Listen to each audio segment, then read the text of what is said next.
Thank you so much for buying Mercury presets. I'm super pumped for these to actually be out. The relaunch is something that I'm really confident about, and I truly think that it's going to enhance your editing experience. So I just wanted to walk through how to import these presets into Lightroom, and then a little bit of how to use them. So at this point, all you should have done is purchased and downloaded the presets into a folder that you know where to access them. If you haven't done that, you can do that now. But I've already done that, so I already have a catalog set up to just kind of walk through a few photos with you guys. But what you're going to do is you're going to come into Lightroom. You can do it a couple ways. You can go over here and click Import Presets. I typically go up to File and then click Import Develop Profiles and Presets. And you're going to go to where you downloaded the file to. It's currently in a zip file. You're going to open that up. Oh, and this is why I'm doing this with you. You'll actually go here, open that up first. It'll create a file.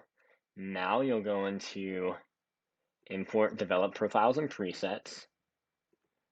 Click on that file that you had, and you will highlight and click all of these. You can use Shift to do that, or Command to individually click on each one.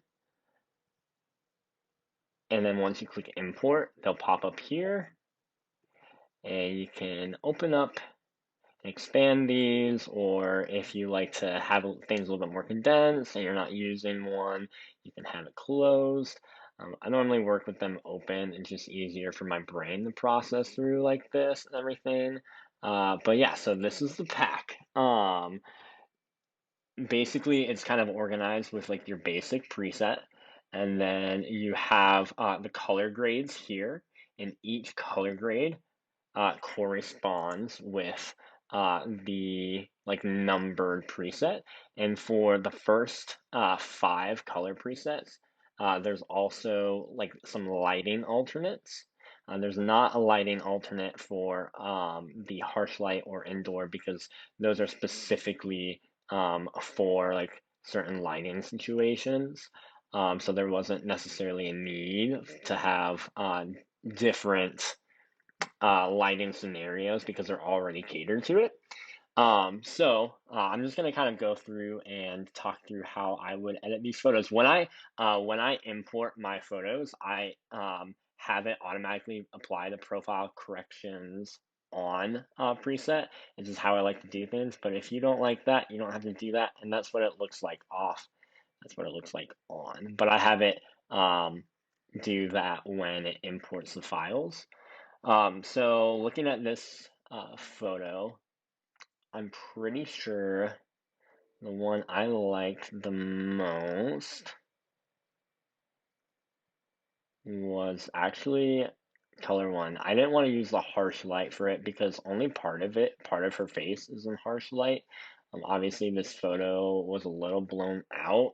Not my best photo, but we can fix that a little bit. I like how this one's a little bit more punchy, so I'm going to start with that. And the very first thing that I'm going to do is actually come down here, click on the harsh light adjustment tool. So basically, if you don't necessarily like that preset, because that's like a little too flat for me, you can click on another preset and then click harsh light adjustment, and it will adjust to harsh lighting for you. So I did that, and I actually want to add some contrast back. Just bring down the blacks a little bit and bring up the shadows. It's important to note that the harsh light adjustment has a high grain already applied to it. I just like that look. You can always update the presets to however you want. Just know if you update them, you can't really go back to the original. But if you don't want grain, you can also come and click none or low. But I like a high grain. I also want the sky to be a little more blue. Also, I didn't realize that I was doing this. I'm going to make this be on solo mode because I only want one thing open at a time. And I think I'm just going to pull the yellows back a little bit. Fix my crop to how I want it.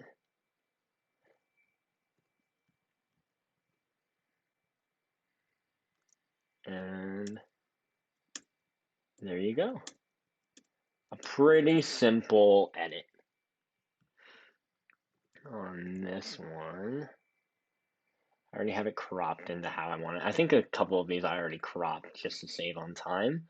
I think, see on these, I really like the alternates because I like how it like really focuses on the shadows back, and I feel like it creates a little bit more of a separation.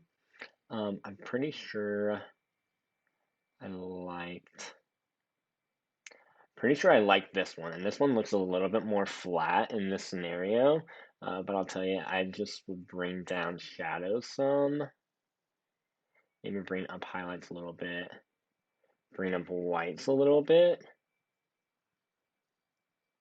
and I think that's it. Maybe I would want, ooh. So the fun thing with these is you might like the lighting in like this one a little bit more. Like I could click on this and brighten it up a little bit. But maybe I really like the color grade for color grade 3. So it's like, okay, I'll come and click on that and adjust accordingly. So you can like play around with like the different tools and the coloring presets, which I think is super fun. One thing to note is color grade 3 is very green and color grade 5 is very blue. So I love to like use color grade 5 in like blue hour moments, and I love to use color grade 3 when there's a lot of like harsh, punchy greenery like in the photo. There's the before. There's the after. And also all of these presets, except for the harsh light in the indoor, have the grain low automatically applied to it. So in this one, I think I liked color 4. I just really like the warm tones with this, and I actually like taking away the blue because there's already so much like motion happening in this photo. So I'm gonna do that. And so you see how like certain areas of it are a little purple? I'm just gonna bring my tint a little bit more to the green side. Just kind of like how I'd like to do it. Crop it a little bit different. And maybe bring up my whites and down my highlights just to kind of like create a little bit more separation with the sky. I love that. Yeah. I'm pretty sure color grade 2 also looks good on this too. Well, I actually might like that better because it kind of takes away a little bit of those purple hues that I'm not liking in this photo specifically. I don't know, I'm just gonna leave it. I think it looks good. All right, this one I just realized already had the preset applied, which I did not mean for it to. But I'm gonna go ahead and come through. Hold on, let me just reset the preset, which it's not doing for whatever reason. Hold on one second. There we go. I think it was just my RAM catching up a little bit. So I'm going to click on indoor. And one thing to note with the indoor preset is the number one thing that I find myself adjusting with the indoor preset is shadows to both ways. So sometimes I have to bring them down a little bit, sometimes I have to bring them up a little bit. That's nothing specifically wrong with the preset. It's just kind of how indoor lighting, at least how I shoot, like interprets things. So you'll actually see in this photo, I'm gonna do the same thing.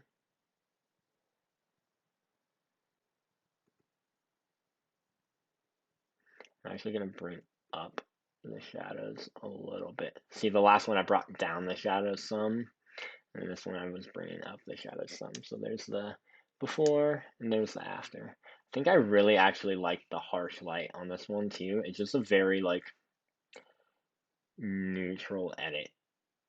And you can do something like that too, and like mess with like things like that. I really like that as well. So that's the thing too, is like don't feel like you strictly have to use the indoor preset indoors, or that you like strictly have to use like the harsh light one and harsh lighting, because there's also like an indoor adjustment down here. It doesn't mess with any coloring, but it does take away grain, and it adds like a hefty amount of noise reduction too, just to get rid of some of that noise that you get with like a higher ISO. But my ISO wasn't too high. In this area because there was a nice big window over here. Um, but yeah, play around with like different presets too. If you really like a harsh, like warm vibe, you can do something like that. Color 5 tends to work well in indoor situations as well because it is more blue. So it kind of like balances out like the warm light. All right, so this one I'm gonna throw the harsh light one on.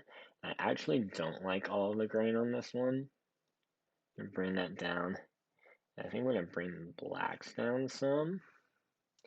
And then maybe change the color grade up too. I don't know. I think I like it enough to leave it. Yeah, maybe I'll just cool the photo down some. Make it a little bit more green. Yeah. So there's the before and there's the after. Huge difference.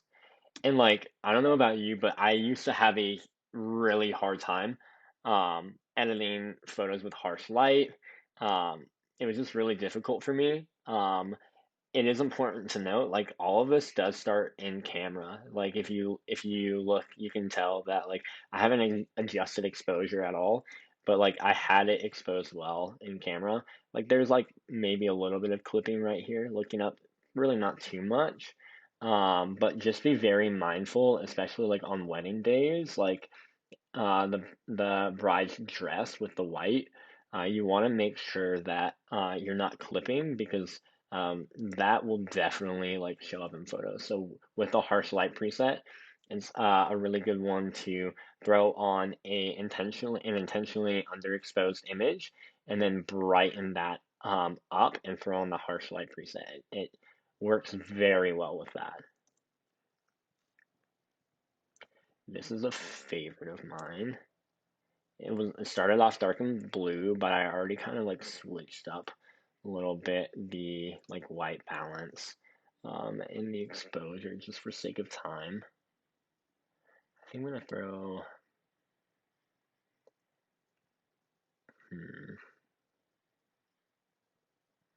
maybe.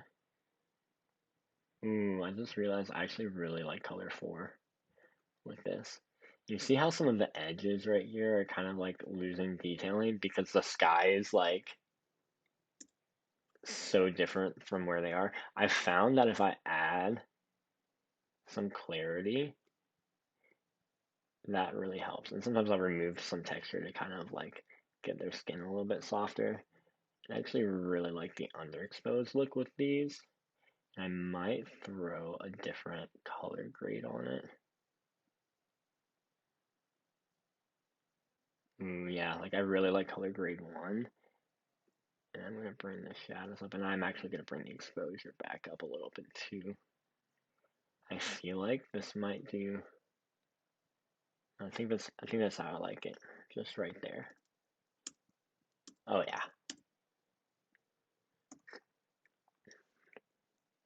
Another favorite of mine.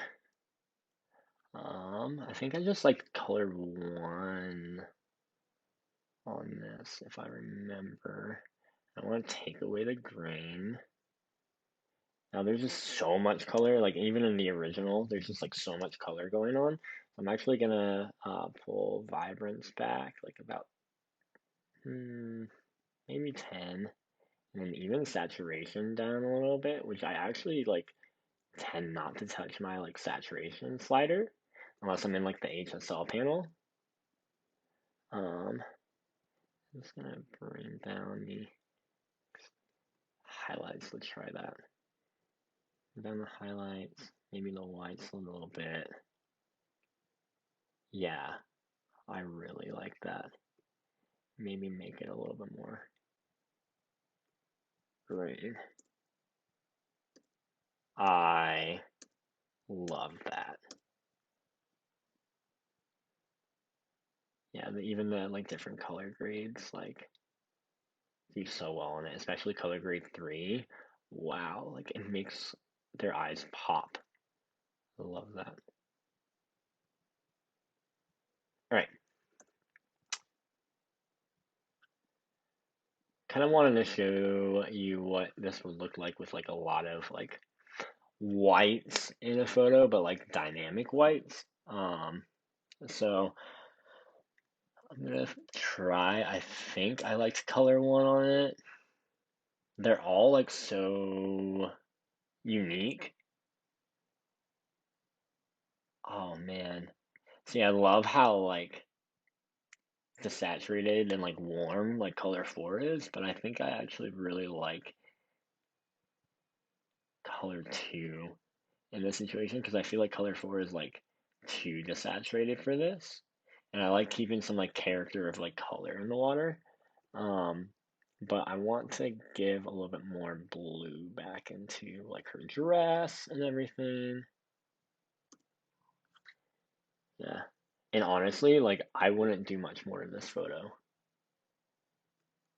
like at all. Yeah, I literally think like that's it. If you ever want to see like what your like edits look like on the photos, like without like if you had like exposed it and like had the temperature exactly how you wanted it, the reset preset um shows you kind of like after it basically resets everything except your white balance and exposure. So if you like kind of want to start from scratch but also don't want to have to mess with white balance and exposure again, you can always come over here and click reset preset. And that's another thing too, is say you want to just like do your own thing with a color grade, you can always come over here and go to color grade start. And you'll notice that like with this, I've already lifted like the luminance, how I tend to like start my color grades at, to get like a really good like filmy vibe with it without it being too much.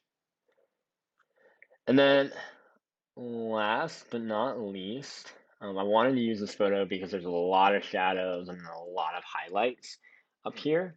I actually don't remember which one I like the most.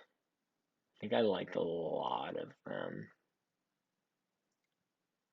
I think it was color 2. Yeah, it was color 2 that I liked the most.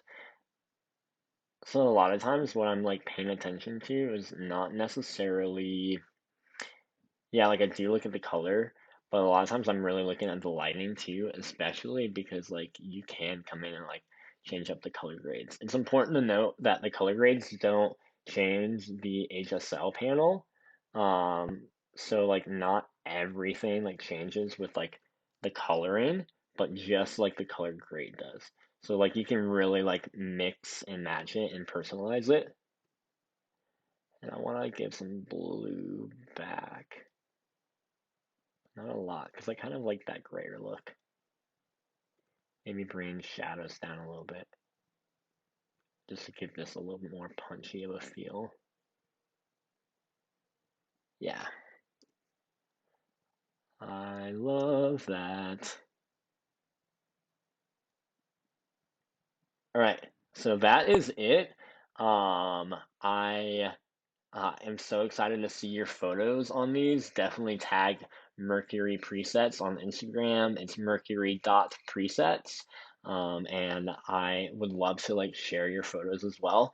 And I hope that you love these as much as I do because honestly, like this is the first preset pack that I've ever owned, that like I actually use these on every photo that I edit, like absolutely every photo that I edit, to the point now where like if I'm like editing something on my phone, like I hate not having these presets like on my phone. So yeah, I definitely like rely on them like a ton now, like so much. But um oh, I did want to show you too with the black and white, the alternate. The alternate is just like a little bit more like flat, whereas like the regular is like just a little bit more contrasted too. But yeah, thank you so much for watching, and thank you for supporting me, and give me any feedback that you have on these because I love to hear it, and I've learned a lot through the feedback that you guys have already given me. Thanks.